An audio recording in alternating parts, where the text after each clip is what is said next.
Okay, you can see my title, Bronzes. This is a medium that I've been working on, although I do something else, paper, ceramics as well. But this is one of the things that I'm always interested in, and I even get into the technical stuff, collaborating with my colleagues, and really went into metallurgical analysis, things like that. So today, the title is Yunnan bronzes, and we like to know how these bronzes came, how they were being used, and what kind of impact they had on the societies, especially the non-literate societies in peripheral regions of China, and why the borderland of China, borderland cultures, and I would explain in a while. Okay, so you can see a few things. One of them is the bronze kettle drum, which is all over the Southeast Asia. Actually, Asian Museum have one of those, and I would show you the picture and the session number in the end, so you can actually go and take a look, take a close look.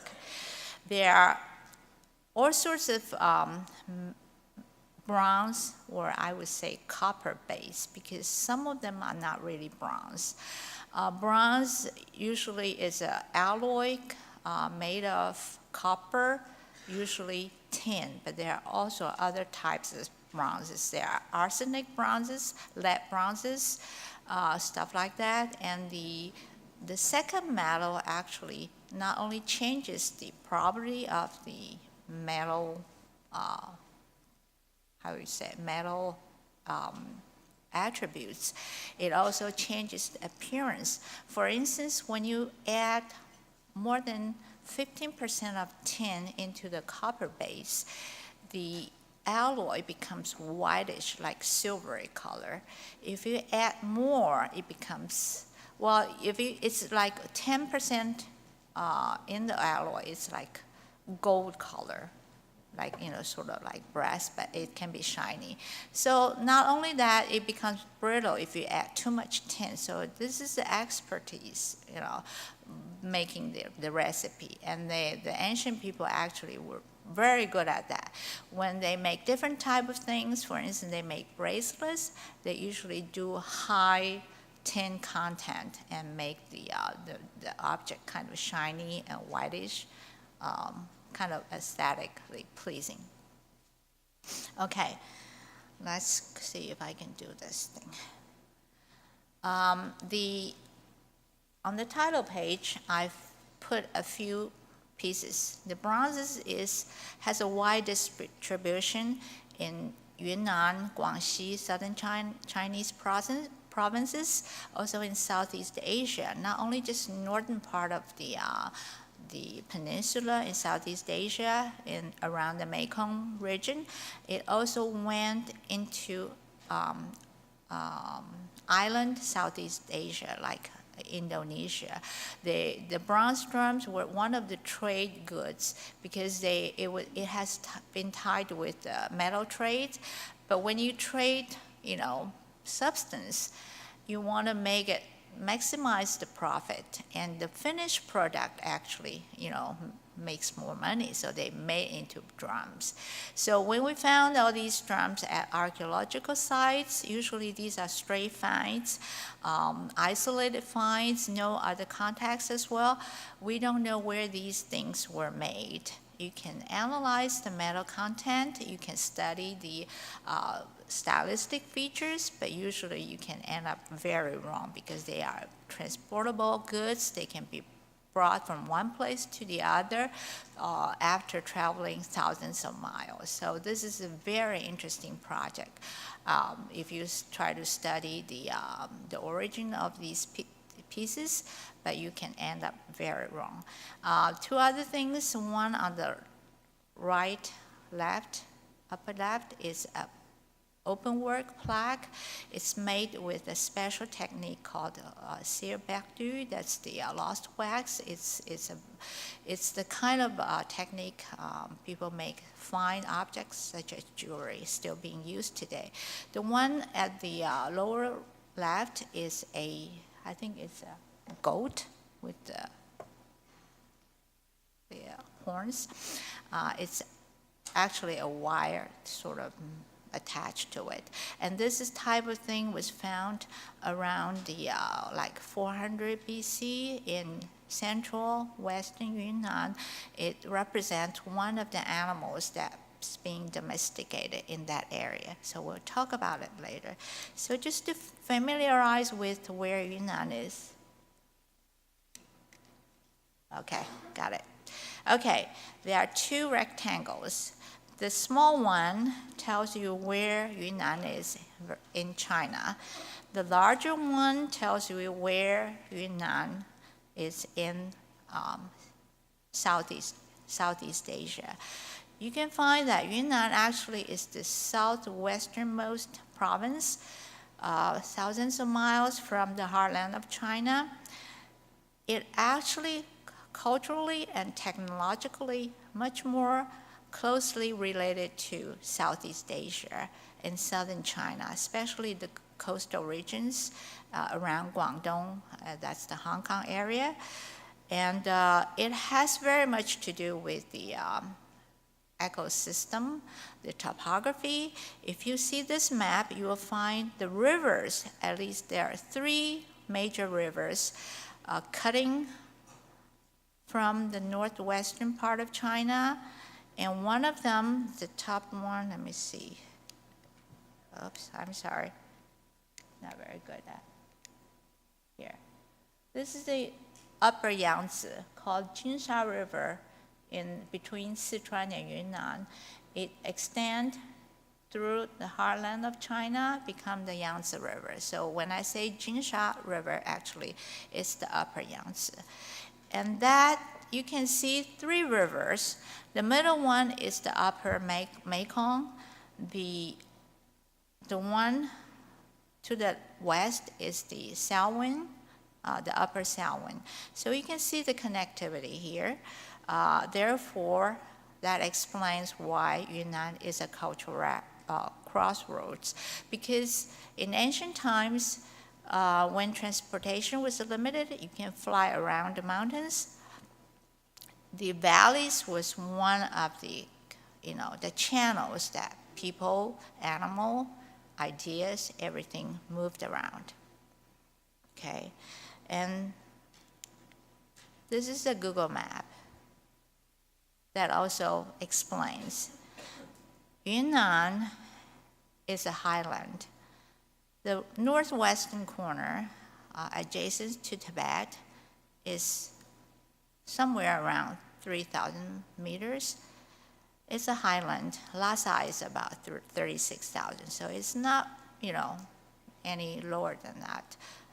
And then on the southeastern corner is around 1,500.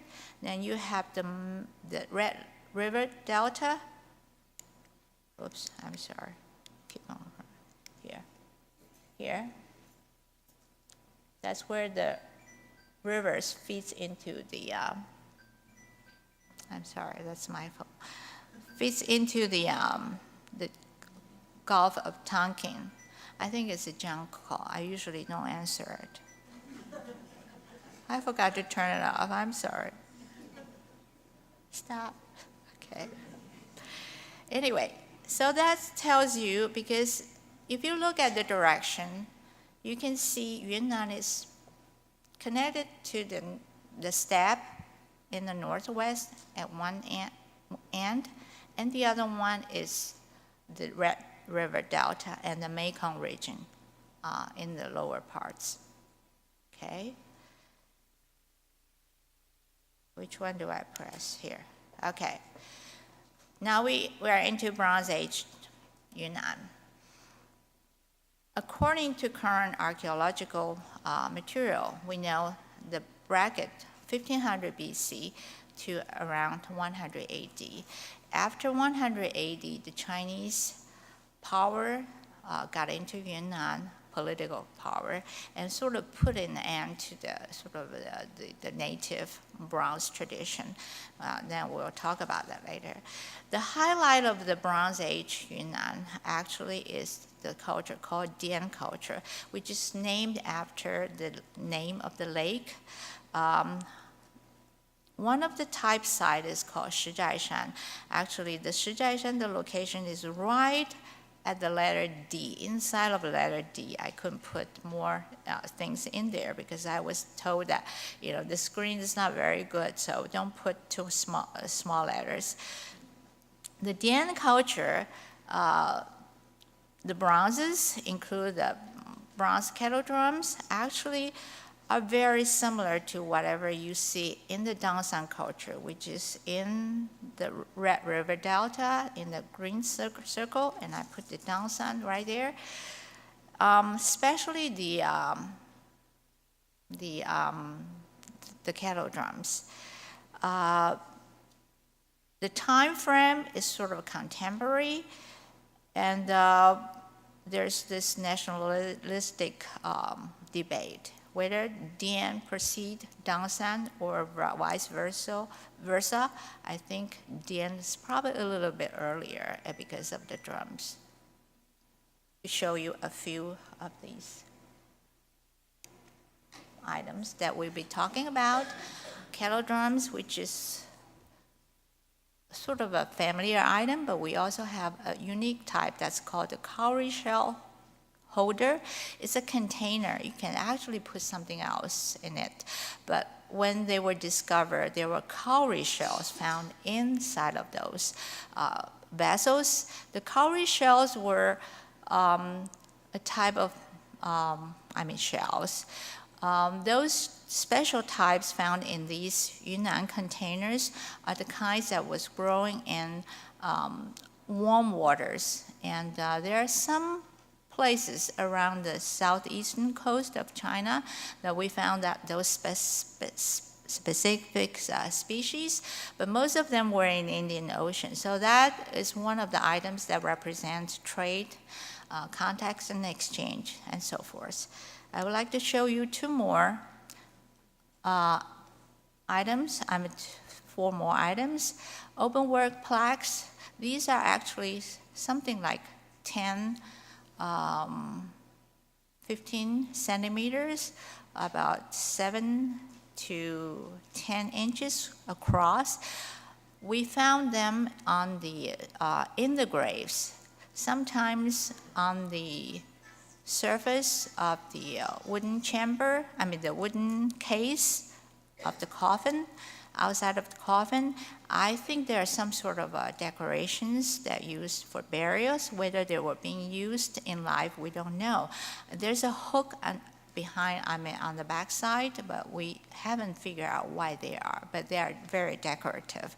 Also, frequently that we have all these animal motifs, sort of similar to the nomadic, the kind of animal figures you find in nomadic arts, but we find these highly realistic representations usually comes with one iconographic element, which is a snake on the lower border that also serves as ground line. Snake is one of the southern symbols that appears very frequently in Yunnan bronzes.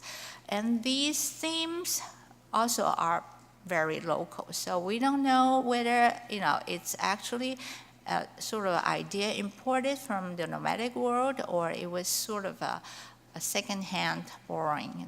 That's one of the subjects that's still an ongoing research topic. We don't have conclusion yet. Okay, the lower left is a pile dwelling. That's the house type the Yunnan people were living in at that time. They still build those houses, and you can still see those in Southeast Asia. So that illustrates some of the things that the people are familiar with. On the upper right, there's a round buckle. It's inlaid with agate carnelians. And the background actually are small malachite pieces. It's green stone. That's also the material used for bronze ore that you can extract copper materials from malachite as well. Those things are very fine. I mean, the pieces were cut from a tube, and they were sort of pasted on those, and then sort of polished on the surface, so it becomes very even, very nice, craftsmanship. The buckle usually are like, I would say, 7 inches across. We find the image, the sculptures, the figurines from the Yunnan sites. This type of objects were used specifically by male individuals. These are the buckles, they use them, and apparently this is also a status symbol. Only the wealthy people can afford it, and it probably signifies some sort of social status. Anyway, okay. Just to tell you what we are going to talk about, I would divide the talk into 3 sections. The first one, we talk about Dian, around Lake Dian, and the relationship between Dian culture and the Jinsha River, which is north directly. Second part, we will talk about Dian and Western Yunnan. Dian is in eastern, so it's a sort of a horizontal connection, a horizontal line. And down to the south, it also links to the Dongson culture, and that one of the objects that sort of make the connection actually is the kettle drum that we have already seen. The third one will connect Yunnan to the steppes in the northeast, and then also Southeast Asia. The one marked in the map here is the third topic. And the green, the light highlighted area is where the Eurasian steppe is located. So give you a sense of scale, how the magnitude goes. Okay. The Yunnan bronzes, the major site was excavated in the 1950s, but earlier in the 1940s, the Yunnan bronzes were already known. The earliest one, I think in the 30s, were already showing up in the antique shops in Beijing, and these are some of the objects that were being discussed. At that time, there was a group of Viennese diffusionistic. They saw some of those bronzes in Dongson site in northern Vietnam. There was a site, the site was excavated in 1924 by a French person who was not actually a professional archaeologist. He was actually, if you say it, it's a grave robber. So we found a lot of these things showing up. They are exotic, they call a lot of attention. But then because of these things were not scientifically excavated, we don't have context, we don't have stratigraphy, so a lot of debate and a lot of study was made, and so people jumped to their feet. There was this diffusionistic theory sort of being, sort of concocted up, and they claim that the Yunnan, the Dongson bronzes actually was based on a source that can be located in the Pontic region, which is near the Black Sea. And then this technical idea and artistic idea sort of crossed the Eurasian steppe and then arrived in northwestern China. And then you can see those rivers, and that's how they got down to Southeast Asia. Of course, this is a faulty theory. But now you look at the map, and then you compare to the archaeological data we have today. It's not totally unfounded, and it's really interesting. They can imagine that kind of thing, and then sort of match up with current archaeological data. So these things already was known, and some of these things, actually all these 3 pieces were made in Yunnan. And they got exported to Vietnam, especially the one on the lower right. That one actually was found in Dongson region, but the center of those were southern Yunnan. That's another story, okay? These are socketed type, sort of sophisticated, but then because some of these bronzes were showing up, so the archaeologists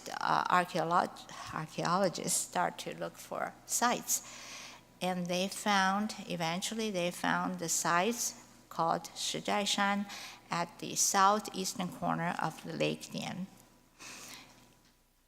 The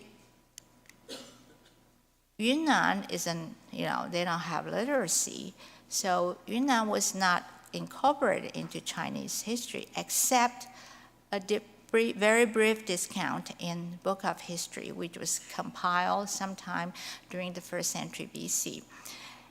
And in the text, which is chapter 11-16, on the chapter on southwestern barbarians, there was a group of people called Dian. How do we know it? Well, wait a minute. The text says this Dian group was part of a confederation living around that area. They are being separated from the chieftains in the east, which is the Guizhou province. And then these people subjugated to China, the Han court, and in the year of 109 BC exactly, the emperor of Han dynasty gave them a seal. And this is a description in the text. So when they were searching for the sites at Shizhaishan, the archaeologists joke, I actually met them. They said, well, it would have been nice if we found this gold seal. They did.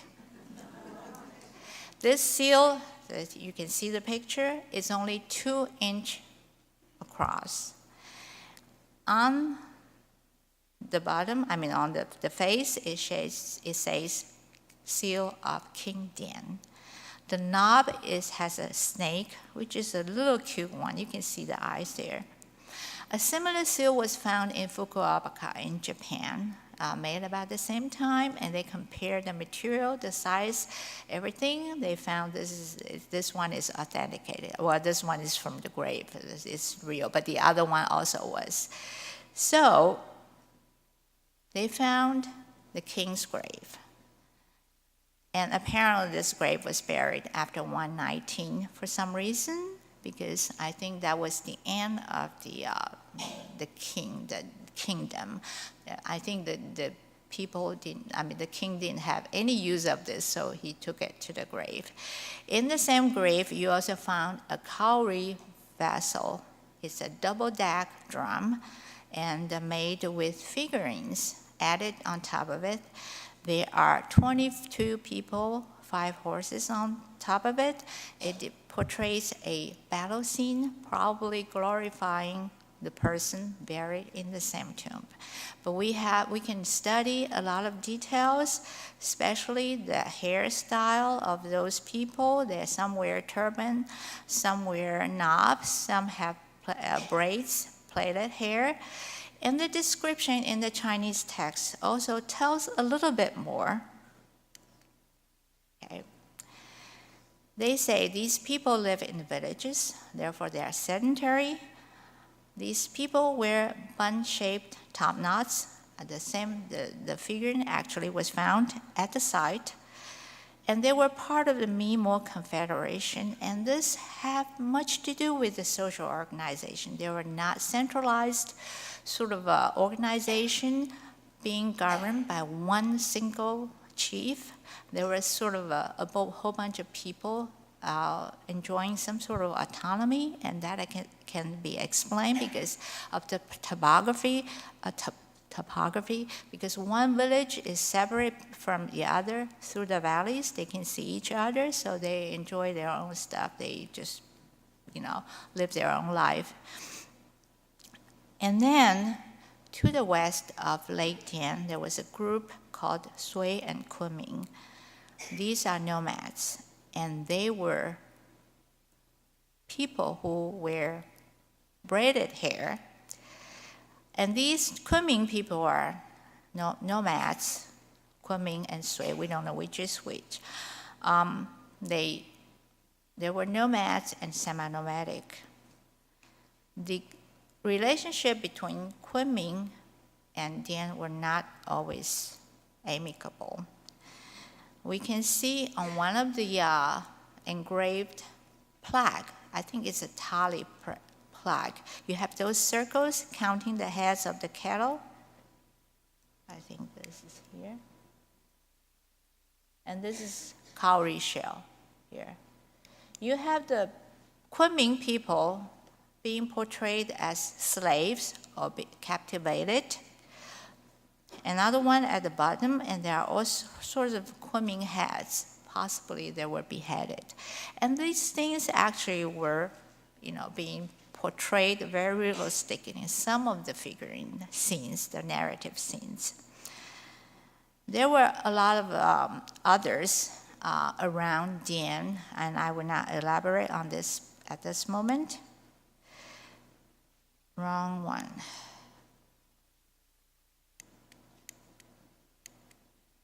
Okay, we can see on the Dian bronzes, the detail, one on top of this double deck cowrie shell vessel from the king of Dian, the last king of Dian. There's one portrayed as a person holding a crossbow. This is the importation from China, from Han Dynasty. In one of the weaving scenes, women seated using a backstrap loom, which is still being used in Yunnan today and many other places in Southeast Asia. We have one Kunming woman. And actually, this is sort of a domestic scene. Whether this woman was a slave, a servant, we don't know, but at least, she was participating in an activity. This is probably a ritual activity, therefore it's being recorded in bronze. The central figure, the largest in hierarchical scale, and gilded. This is a slave owner, for sure. So this is one we can read on these Dian bronzes. Actually, we can read the history through the narration of the figures and the presentations in the bronzes. I think the Chinese text is not very fair. They say all the men, the Dian people wear topknots. What about the women? These are the women. They wear a different hairstyle. So I just feel that, to strike a balance, I need to present them. And you can see these women wear this very large earring. It's actually a stack up of very thin jade pieces in graded scale, and they, then look like that. It's called a slit earring. There's a slit on one end, and it's very interesting that they stack them up instead of wearing one or two of them. And the hairstyle, of course, is very interesting. And this is actually a hairstyle being available in many of the southern Yangtze cultures. Okay. At the Dian side, we also found a lot of tools, all sorts of tools, including the weaving tools, but predominantly agricultural tools. You have the digging tools, the spade, sort of pointed with pointed end, or you have the square one. Some of them actually were still have the handles, a lacquered one, intact at the time of excavation. We don't know what these three items in the lower left is, but we also have another harvest knife is a lunate-shaped one with 2 holes, and these 2 holes were actually made to attach a string, and then you use it on your hand. It's very small, it's a hand size. And the wheat grains found at the site was analyzed that they have these reishi remains, and the conclusion is that these wheat grain were being cut very closely to the stalk, and the conclusion is that these type of knives was being used. These were found in non-elite graves made with coarsely processed copper material, not alloyed bronze, it's copper. So these were probably made by, the sort of a homemade casting for ordinary people. I mean, the technology probably was not very demanding. They can make these out of the rich ore very easily. I mean, I forgot to mention that Yunnan was noted for rich ore material, copper, tin, were among the items, the type of ores available at that site, in that area. Another one, one of the most prominent type of artifact is the bronze cattle drum. You can see the unique shape. The type known at the Dian side is the one called the Hager one, type 1 drum. This is a name by a person, Franz Hager, who did a catalog sometime in 1902, studying all the cattle drums he can find in Southeast Asia, and he divided them into 4 types. At that time, type 1 was the earliest, but he didn't know that there was even earlier one. But these drums are characterized by overall relief patterns.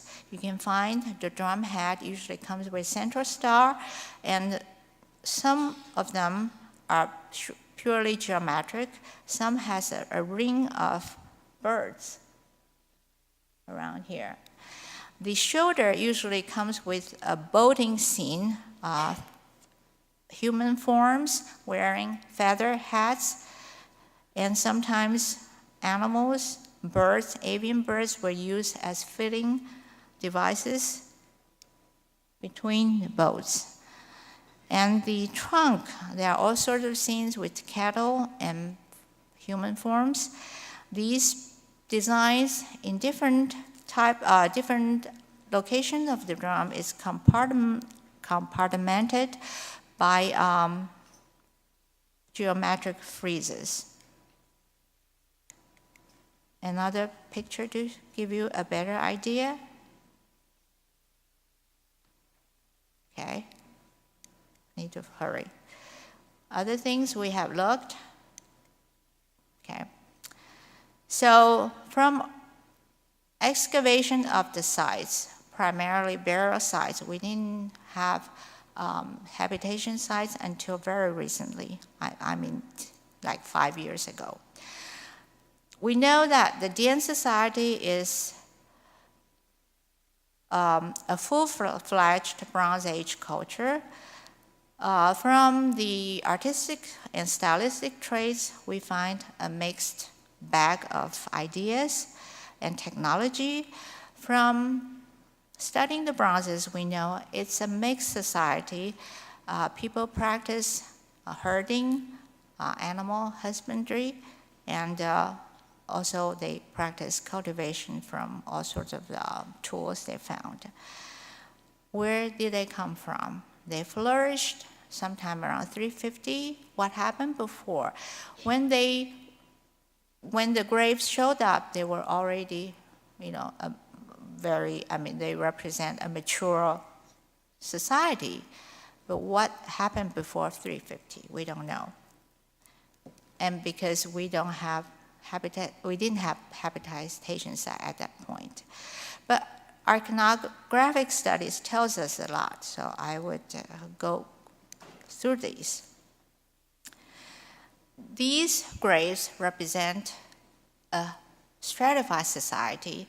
Some of them are more affluent, others are less advantageous.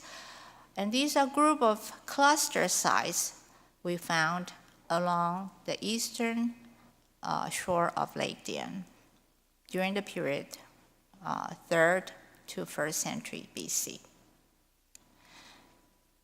And that's the location to tell you where Dian is. One of the earliest sites is located near current present-day Kunming city called Yangfutou. So I will show you how these sites look like. There are 8,800 graves found. 500 of them represent the Bronze Age ending around 1st century AD. And the graves looks like they were shaft graves, rectangular in shape, found in inner and outer coffins. You can see the tongue and groove structure for the outer coffin here. And these graves were buried with on top of a depression called Yaokeng. That's a Chinese name. This is a sort of a sacrificial offering pits. Usually they stuff a few items in there as well. And these graves were sealed with dark color sticky clay because this is a damp area. They want to prevent decay. So this type of devices usually also was known in central China in the Yangtze River region. So speculation is that these people possibly have some relationship with the Middle Yangtze people. We don't know. And this Yangfutou site is sort of valued because a lot of lacquerware has been found, and this is one of the sites. This is a later one. And these objects were found in the Yaokeng Depression. And these two items illustrates the earliest Yangfutou grave, number 19. We found a bronze kettle drum. And you can see this is sort of an archaic type because the head, the shoulder is not as bulging as the ordinary Hager 1 type. There's also a cowrie container found in the back. Actually, we didn't find any cowrie. It's very much like the later cowrie shell, but they call it cowrie vessel. We don't know. I have question mark on that. On top of this cowrie vessel, we have a pile dwelling. This item, unfortunately, is restored with not very well, in a sense. Okay. So these are some of the items. We also found black pottery burnished. In the elite graves, you have the kettle made specifically with copper, and that may be a reason, because we don't want any impurities like lead in the bronze material, and copper is known for heat conductivity as well. Another item is the socketed axes, and this socketed type is most prevalent in the nomadic area in northwestern China. So that might be a hint of the connection. We also have a wide-mouthed vase with concentric rims around the neck and lip, and this type of vessel on here is especially found in ordinary graves. There are some in elite graves, but you have the contrast of elite pottery and non-elite pottery at the Yangfutou graves. Lacquerware is exclusively known at Yangfutou, never in many other Dian sites. Okay, these are the lacquer ones, and you have one of the socketed axe. It's a ceremonial, sort of ritualistic item. People probably don't use it in ordinary life. We also have unique features associated with these graves. So at the Dian sites, there are about 4 major sites with elite graves. Most of them are single burials, with the person lying on the back. The big, larger ones are placed on top of the hill in elevated place, in prominent places. We have signs of human sacrifice, but one of the peculiar aspects we found is the severed limbs. I mean, it's probably ritualistic, we don't know. We mentioned the Yaukum pits, which is probably a trade pickup from some other places. Others have close association with the use of stones, rocks. We have found some structured in between the gaps of the large stones which was planted in the soil originally. We also have artificial planting of large boulders, such as this, in one of the sites called Lijashan. We have and there are bronzes all over these elite graves. We found the decorations in two distinct styles. And this style, one is the geometric, the second one is the realistic. They are not compatible. That's why we notice about that.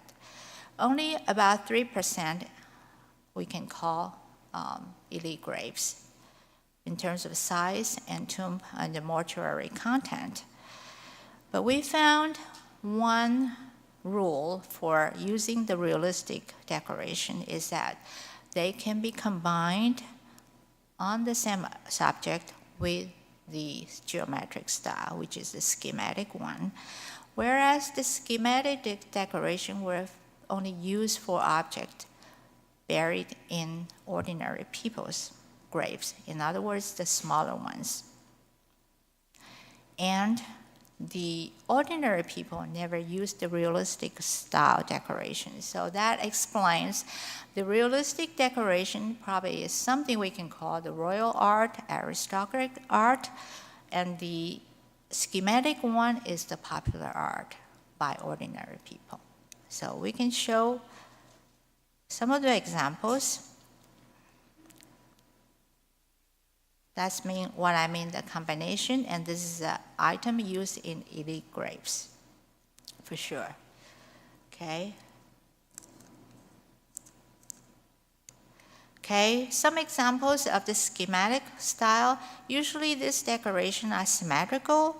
They are made primarily in relief designs, flat, and some are three-dimensional, such as the one on top of the socket axe, and that's, you can still see it's kind of schematic. During the later time, these becomes realistic. Okay, some other examples.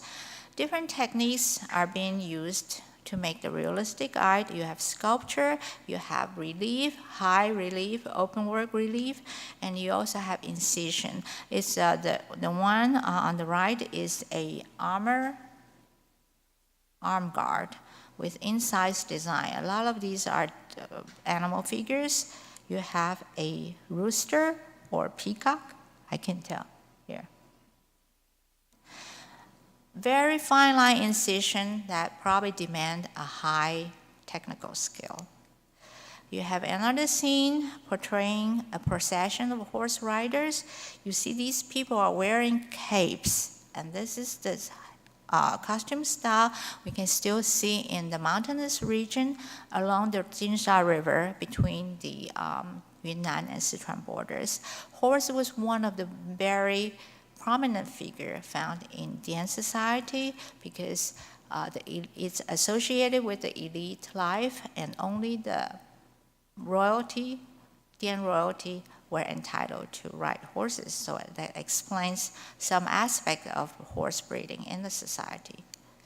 Okay, we also found portraitures of all sorts of friends or enemies of the Dian. You have people, this is a scene on top of a cowrie vessel, a converted drum or a cowrie vessel made in the shape of a cattle drum. You have Kunming people right here. They were bringing in cattle. You have another horse here. You can see from the other side, and you can see how they will want to save the bronze material by making just half of the horse. You also have people who have prominent Caucasian Caucasoid facial features. These are people wearing robes, possibly coming from mountainous region. Those trousers sort of are akin to those horse riders, like the Scythians. They have decorations. Here you can actually see patterns on their pants. These people also wear weapons, such as the swords, long swords. I can see if I have a detail to show you. And these are probably people that had contact with the Dian people.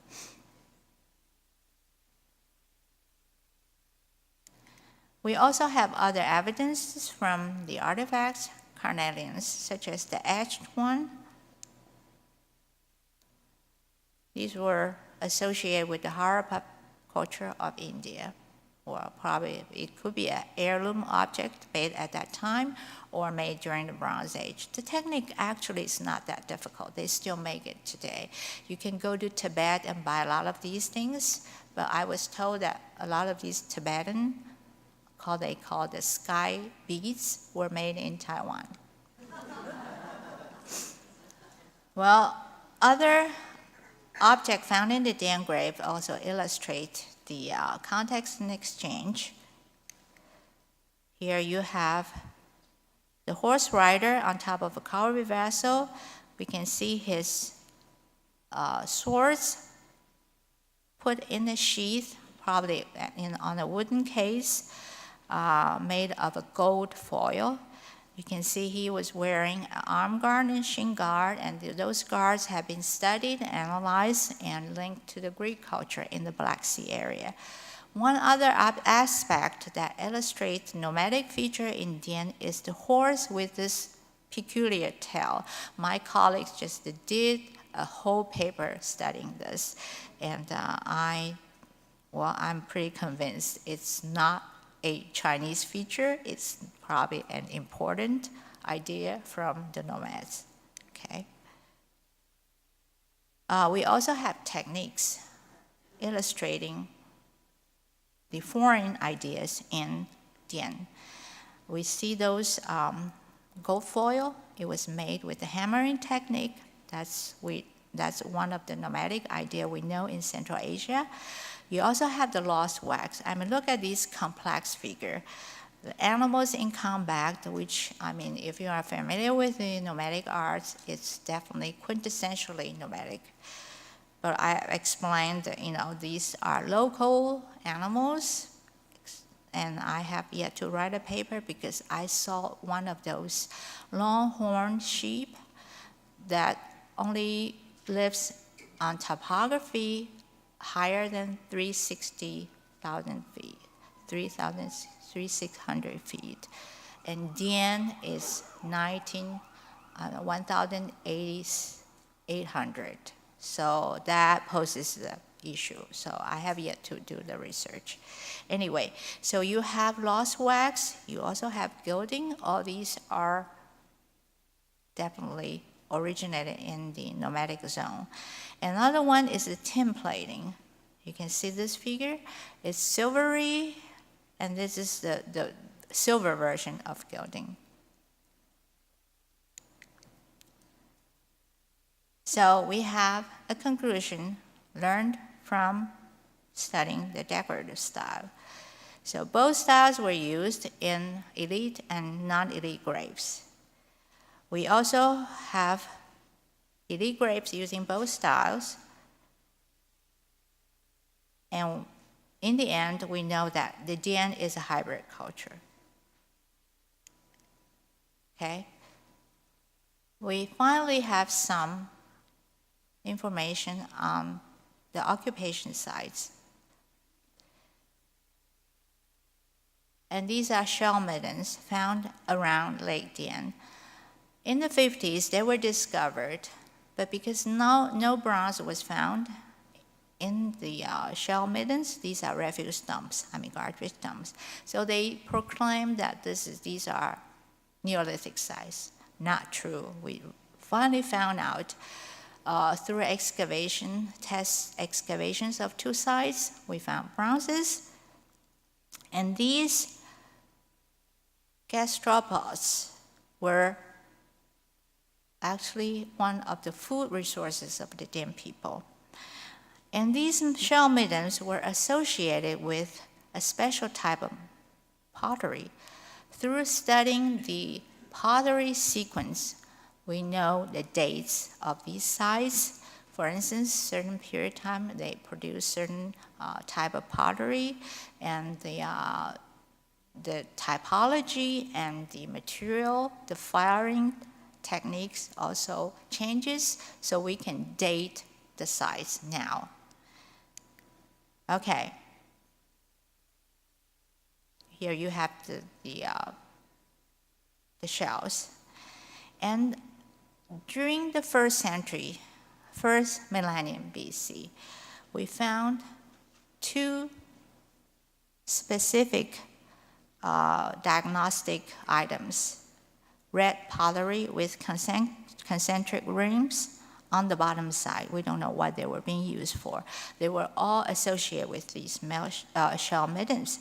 Another kind is the stone tools, a stepped, sort of a shouldered stone steps, like the one you see on the right. And this type of stone tools actually were found all over southern China and part of Southeast Asia. That explains that the base of the Dian culture. It's southern, it's more closely related to Southeast Asia, probably.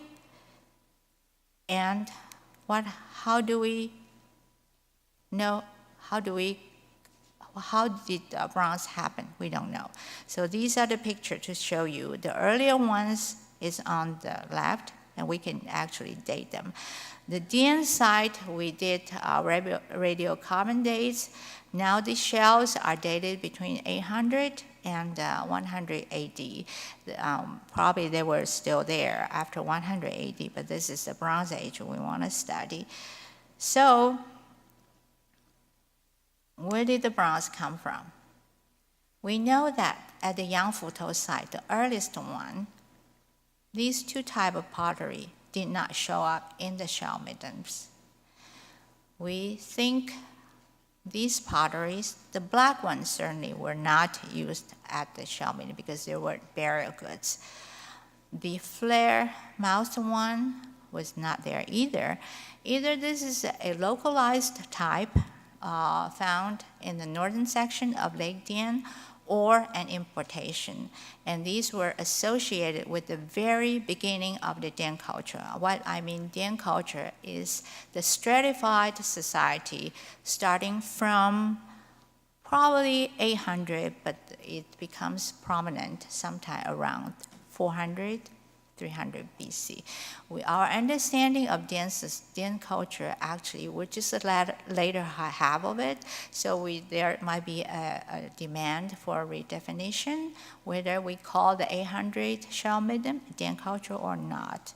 We don't know, but definitely the shell middens was a non-stratified society to begin with. And the bronze clearly was associated with a hierarchy and possibly importation. Dian is the modern abbreviation of Yunnan. Yunnan is south of Cloud. That explains because it's a highland. I explained the topography anyway. So the second part, I highlighted number 2. I want to talk about Eastern Yunnan and Western Yunnan, using drum as a index, and explain the origin of the kettle drums and how it got spread into Southeast Asia. Okay, these are the 3 oldest drums from the Dian site. The first one is probably an heirloom found in the Han Dynasty grave. Well, Han Dynasty, I mean 200 BC. stylistically, you find it's very coarse. It doesn't have the usual figurative decoration of the Hager-1 drums. We probably know that this is one of the ancestors of the Hager-1 drums. There's a term we call it in general, we call it pre-Hager-1 drum, or just pre-Hager drum. That means it's earlier than the Hager-1 drum. The middle one is from the Yangfutou site, which is the earliest Dian site at northeastern corner of Lake Dian. This tomb, number 19, is carbon-14 dated, but the problem with the drums is it can be used for a considerable period of time before it was put in the graves. So we don't know exactly when it was made, but we found it in a grave that was around 350 BC. So the latest time of this, latest date of this drum is probably 350 BC. If you compare it with another drum from a later site, which is a true Hager-1 drum, complete with geometric, stylized decoration, and the figurative motifs, which are birds circling around the center star on top of the drum. You find that, the one in the middle is sort of a sloppy looking, and then you can see the stylistic evolution from 1 to 3 in terms of chronological evolution. Okay, so we want to talk about how this drum got started, what's the prototype, what's the origin, and we can trace the transmission route by datable items.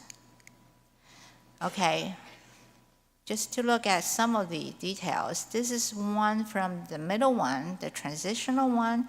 You can see the boat here.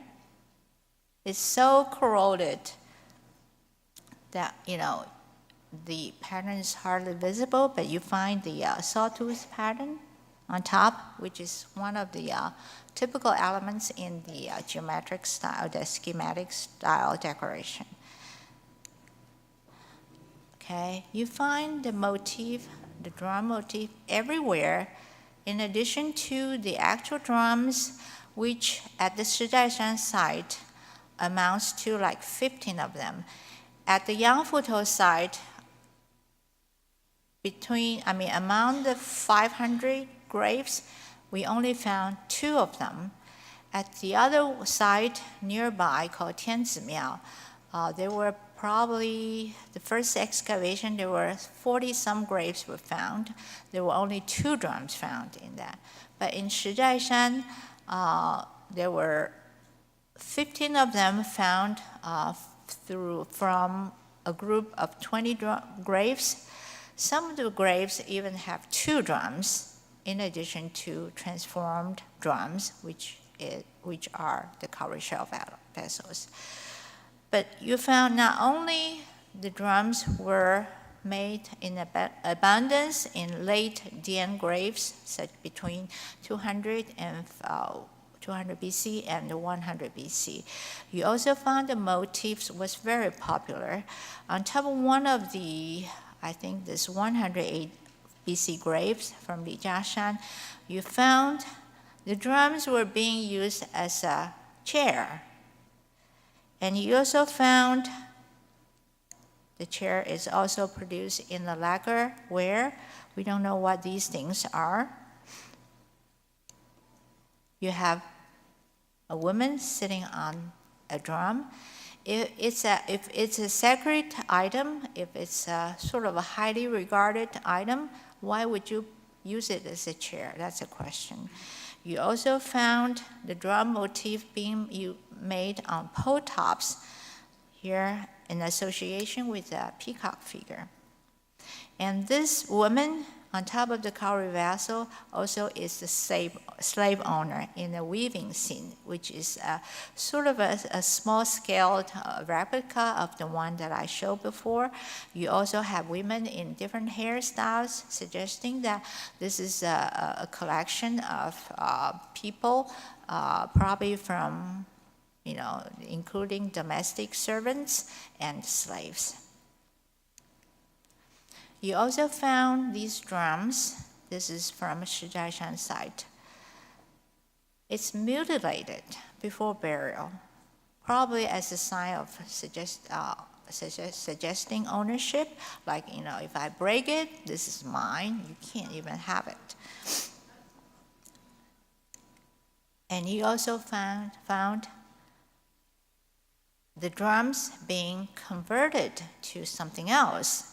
The drums was sort of poked. The drum head was cut off, and then the lid added with these sculpture scenes, and that's where we know what these people were doing.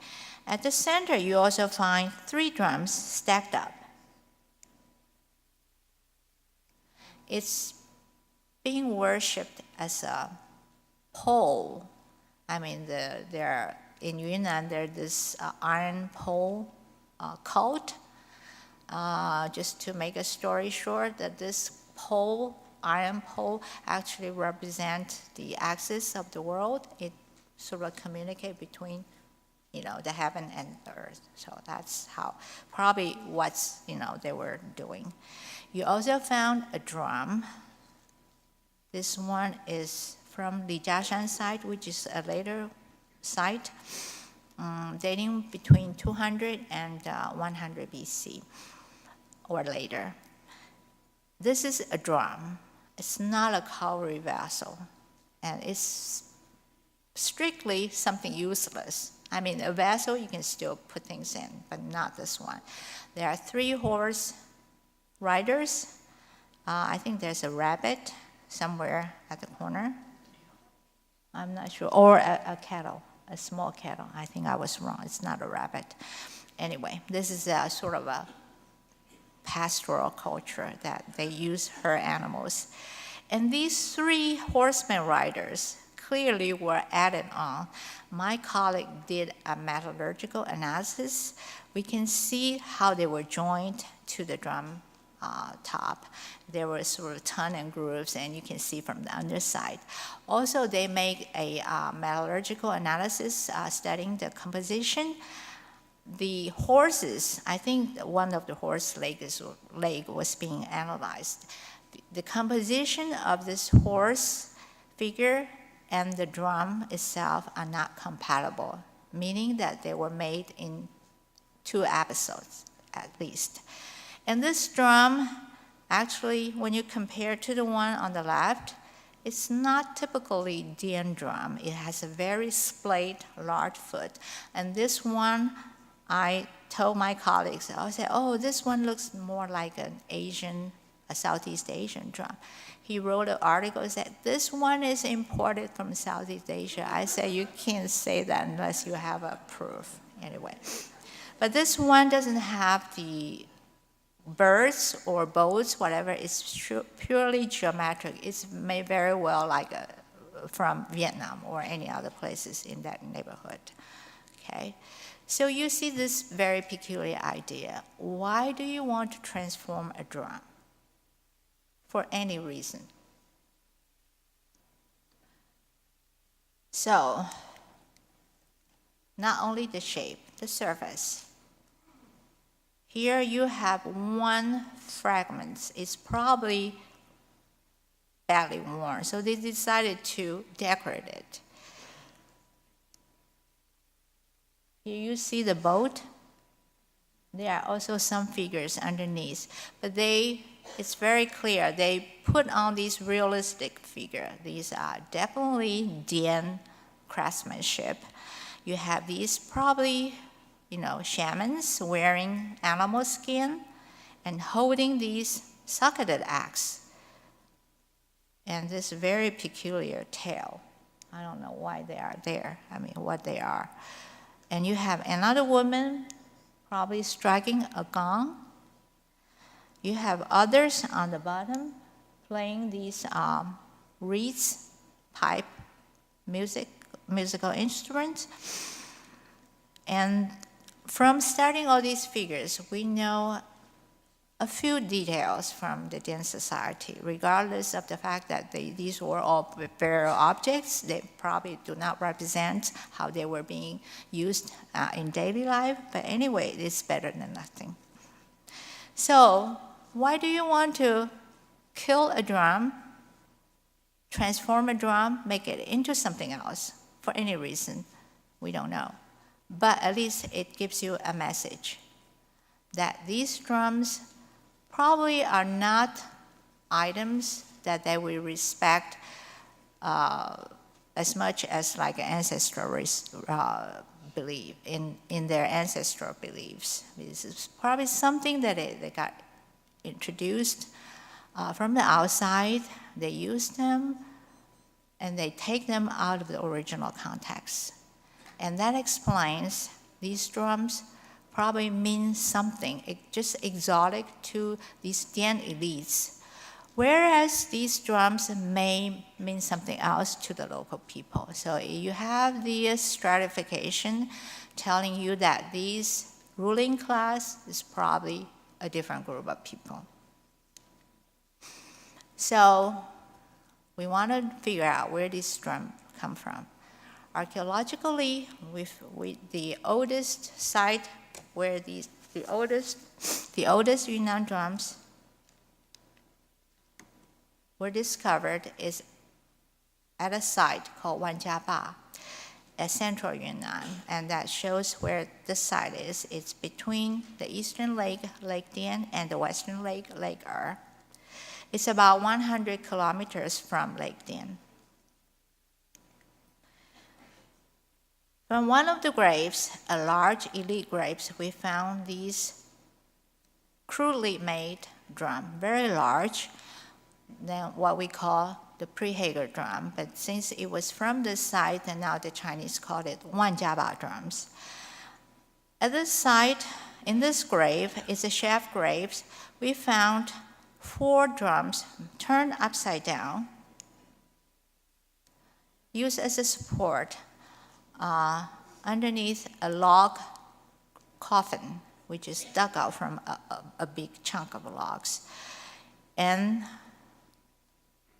completed with lateral and baseboard, very much like the one you found in the earliest Dian graves.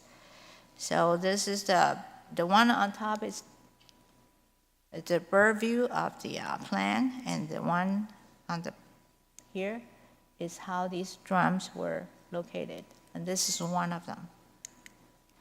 In this grave, we found a whole bunch of arrowheads. I can't remember the figure. It's probably like 400.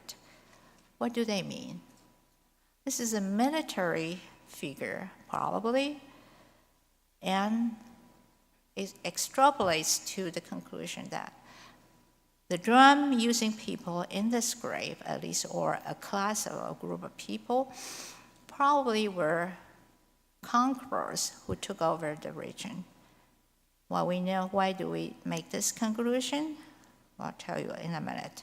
So this shows where, in the graves, a similar type of objects, bronze objects were found in. A lot of agricultural tools, digging tools primarily. So it tells you that these drum-using people probably are sedentary. They cultivate lands. And here I want to show you one of the examples, the drum motifs. It's a pole top. So that tells you how important the iconography of drum is.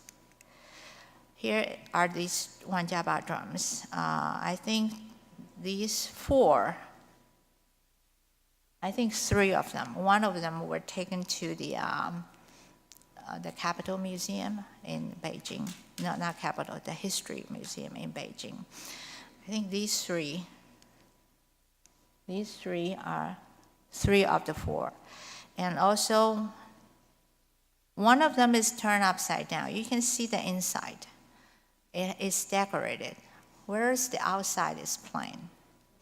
And these drums, well, when they were found in the grave, they were turned upside down, of course. But we also found soot and burn marks on the drum head, suggesting that these were being used as probably as braziers. For what purpose? Probably ritualistic, we don't know. Some more to show you how these drums look like. And this one is drum head, one of the central style. They don't come from the same drum, and these are probably not from this one, but I just put them together to show you. These are geometric. They were made probably with the incision on the mold, so it becomes relief lines, okay? A little bit about drums. I mean, these drums are not very easy to make because they are huge. The vessel, these drums are very thin-walled compared to their sizes. Well, how they were made was using this section mold technology or the piece mold technology, very similar to the bronzes from central China. But I look at these, and this technology is not as refined as what you find the kind of used for Chinese Chinese bronzes in the heartland of Chinese central cultures. Piece mold being used here is very simple. You made a model, like the drum. You put another piece of clay to wrap it up, and then you cut it off. When it's dried, you make the decoration not on the model. This is how they make it. And there's a reason for that. They only know how to make it on the inside of the outer mold here. And then they put it together. On top of this model, they shave it, leave a sort of a space, and that's the thickness of the vessel wall or the drum wall. And by stabilizing the outer mold on top of the model, they put spacers, and these are the blue chips. And they cut thin pieces from whatever. In some of the later drums, they use Chinese coins. So that sort of guaranteed the even space between the wall of the inner mold and the model. The model is exactly the item that you want during after the final cast. It's actually a sophisticated process to the primitive people. You think it's not a big deal today, but we'll talk about it later. Okay, so another floor plan to show you how the drums were found at the site. This drum burial coffin was placed at the site amid a few earthen pits, rectangular in shape, but these were burials without coffins or any structures as coffins. And these earthen pits usually were buried with double-handled jar like these. One of them also have an animal plaque and this type of bronze sword. And all these combinations tells us that this is a grave belonging to a pastoral nomads in nearby regions, especially areas north of the Jinsha River or anywhere in the mountains. We know that this area is a habitation area that combines pastoral and sedentary people. So this is how the environment, the context, the drums were being developed.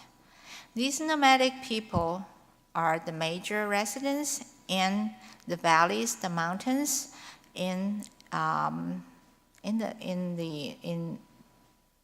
along the borders of western Sichuan and northwestern Yunnan.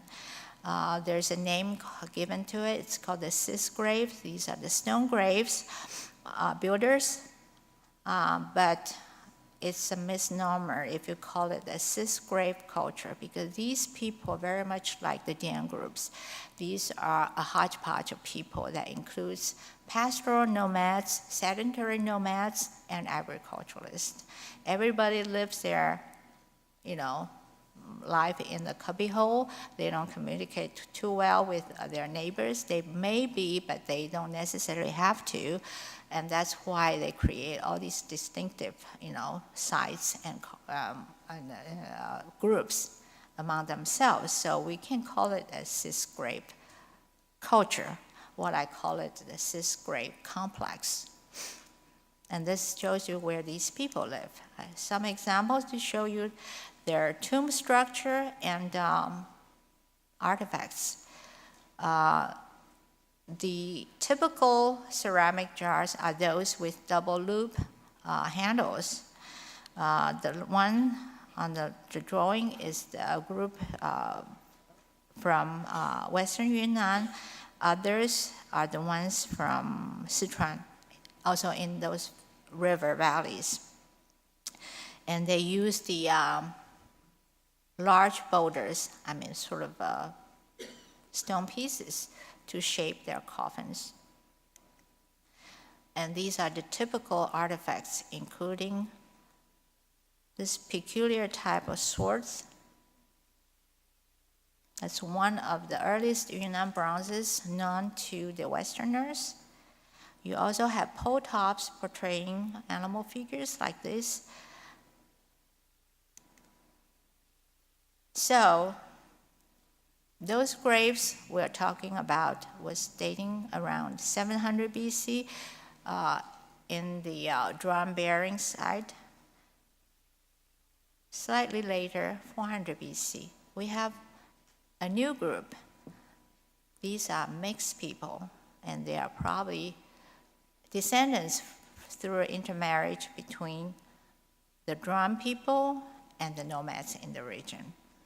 One of the sites we found has a large bronze coffin that looks like this.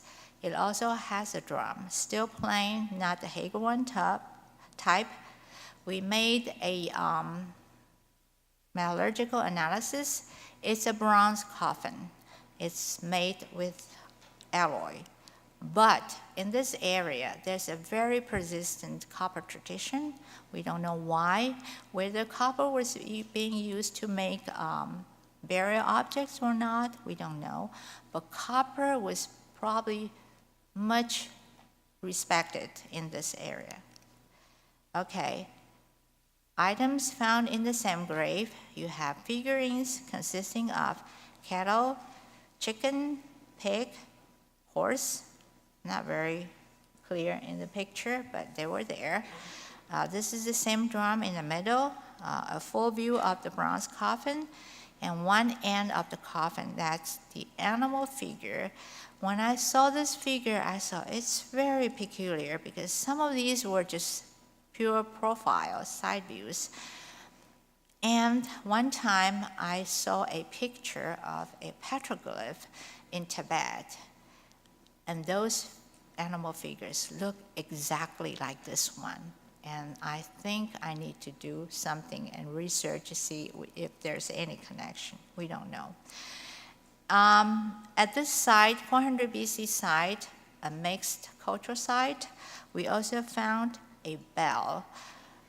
This is only one item, but there are other places in the neighborhood. We have sets of bells, very similar like those used in central China, like the one in Hubei. They used to play the Beethoven's Ninth Symphony.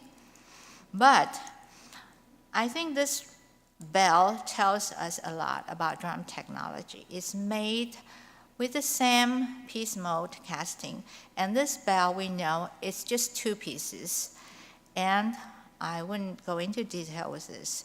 This bell precisely is made with the decoration made on the inside of the outer of the molds. You can tell, I mean, these spirals look kind of rigid in a sense. And it's because it's awkward to make decoration on the sort of a curved inside. And I won't go into detail this moment, but it tells you that this bell was made with a distinct technology that's not introduced from Central China. That's how much I can tell you for the moment. So I want to show you some of the figures found in the same area. Pigs, domesticated animal. Okay, quickly, this is where to show you where the original drums. We also found similar drums along the Red River all the way down to the Vietnamese Delta, and I probably don't need to say much about this. Some of these drums look exactly like the Wanjiaba drums, but this one clearly is not made at Wanjiaban because there are some technical features suggesting it's made with a later date. One of the features is the decorated handle. You can see too well. It's a braided handle, and this is a technology not known during 700 BC. Okay, so you have a spread of the Wanjiaba drums. We have a whole bunch of examples. Found this one on top is a drum found right at the border, the Vietnamese and Yunnan border, compared to one of the Wanjiaba type drum found in Yunnan. It's almost identical.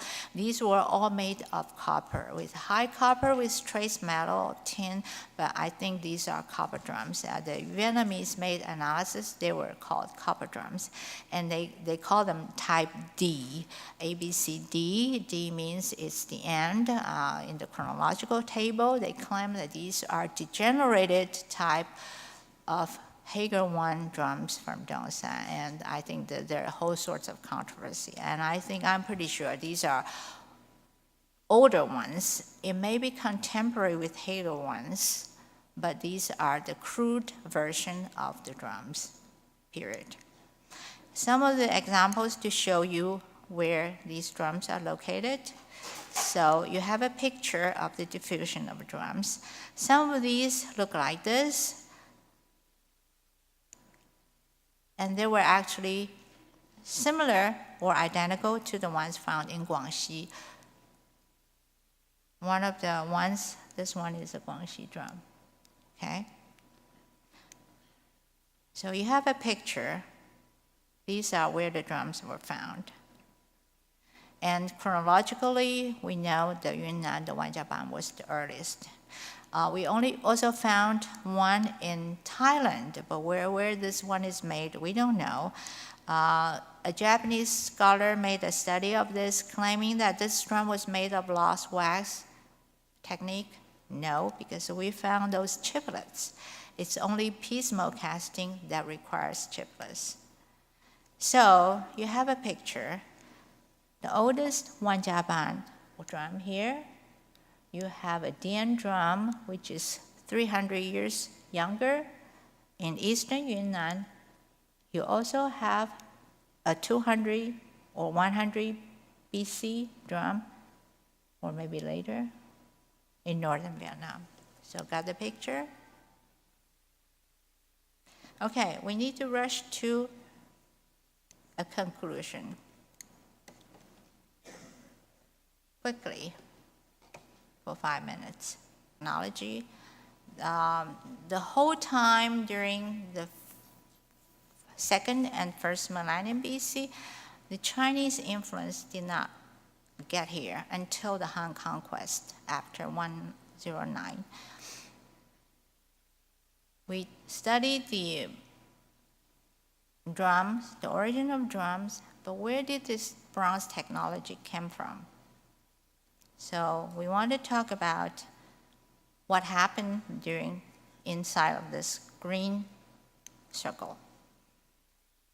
So this is the summary of what we know. You have Wanjiabao drum here, you have cowrie shells, you have Dian drums, and then you have the Vietnamese drums. You have this direction, these arrows, pointed by the arrows. But then, the earliest one, we also found a second millennium bronze site in northwestern Yunnan, northwest of Erhai, Lake Er. These are the sites. I won't go into details, but what we want to talk about is this transmission direction from the steppes down to Southeast Asia along the western border of Yunnan.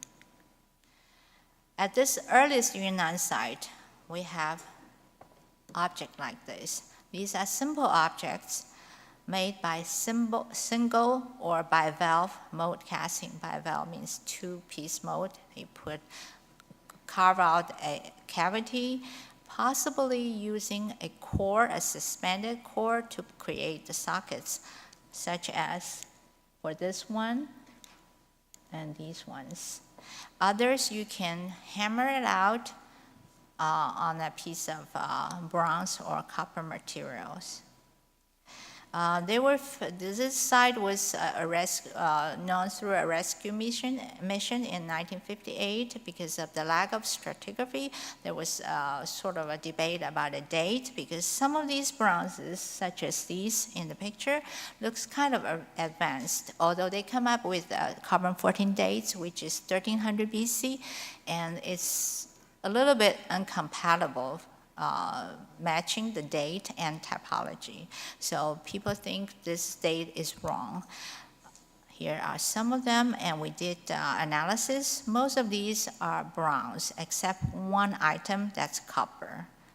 So you can tell, okay? Second excavation made during 1978, aiming to clarify the date, but still, again, chronological issues because this site was located at the riverbank. Third excavation, finally, we found a pile dwelling site with lots of posts. Two of the items found, we can see here, and that's where the site. We have a clear chronology. They're using modern technique to date it. Bronze's one is somewhere around 1800 to 1200, and bronze 2 is 1100 to 500. So this includes the time frame where the bronze kettle drum was made in central Yunnan. We know that this site represents a hunting fishing society supplemented by cultivation. Cultivation means rice and wheat. We also have evidence of animal husbandry because of animal bones. The clear picture tells us that this is based on the stone tools and pottery. We know this is a site developed out of a local base, but not without outside influences. Speaking of debates on chronology, one of the bells shouldn't have belonged there. It was intrusive elements. Others are simple objects, either solid ones that can be hammered out or cast in simple mold. They were found with double-handle loop pottery. We also combined flotation studies of cultivated grains. We know that bronze metallurgy started in conjunction with the introduction of wheat cultivation and double-handled pottery. These are typical items found in the Gansu and the Qinghai area represented by the Qijia culture. So to make the story short, we know that there's some intrusive elements from there at that time around the middle of second millennium BC. Reason, ecological change, because around 2000 BC, the temperature, the weather suddenly dropped in terms of temperature. And a lot of people had to move because the cultivation area, which originally include the pink and the green area, and the cultivation zone sort of retracted toward becoming just exclusive, the green area. So what happened to the people originally living in the pink area? They have to move either to the east or to the south. You see the river valley direction, so you see the topography, so the best solution is to come down to Yunnan. And because this is sort of a pastoral zone, a lot of those people living in the Sisgrave area are matrilocal. They move with their women. So these male figures, they probably are the bronze casters. They brought their technology together to the south, meaning northwestern Yunnan. So the question about the date of this early Yunnan site, bivalve mode casting, when did that happen? My conclusion is that this does not happen there until much later. So the earlier one was the simple ones, like the fish hooks, the knives, and so forth. We also have a date, 1200 BC, around the southwestern border of Yunnan near Myanmar. We know that around that time, 1200 BC, bivalve mode casting was still not there. We have a site at the Lake and these are the artifacts. It's a distinct type of pottery. The drawing tells you the types of artifacts found there.